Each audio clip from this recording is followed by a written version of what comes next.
পরিবহন চট্টগ্রাম বিভাগের আমাদের সংগ্রামী সেক্রেটারি নবনির্বাচিত জনাব মফিজ ভাই আমাদের মাঝে উপস্থিত আছেন। সহদপ্তর সম্পাদক আবু, সহধর্ম সম্পাদক তারাবাই, সহপতার সম্পাদক আব্দুর রসুল আরও সহ অন্যান্য নেতৃবৃন্দ সড়ক পরিবহন পক্ষ থেকে সবাইকে আন্তরিক ও অভিনন্দন। আজকে আমাদের নেতার আগমন উপলক্ষে আমরা খুব আনন্দিত এবং গর্বিত।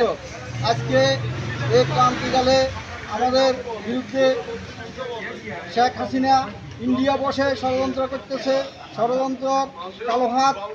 আমরা শ্রমিক দলের পক্ষ থেকে তাদের এই কালো হাত ভেঙে দিব এবং কি আর ষড়যন্ত্র না করে আমাদের দেশ নিয়ে তারেক রহমানের নেতৃত্বে আমরা সবাই ধানের শীর্ষে ভোট দিয়ে ঐক্যবদ্ধভাবে কাজ করব।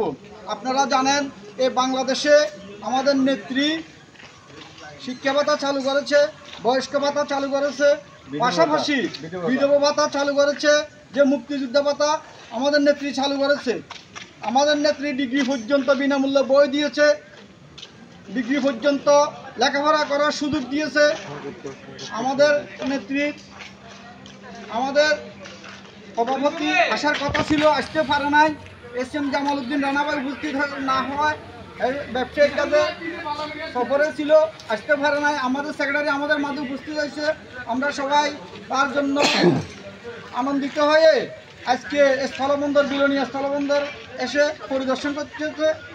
তারেক রহমান জিন্দাবাদ, খালেদা জিয়া জিন্দাবাদ, মজনু ভাই জিন্দাবাদ, তালেব ভাই জিন্দাবাদ। সবাইকে অসংখ্য ধন্যবাদ।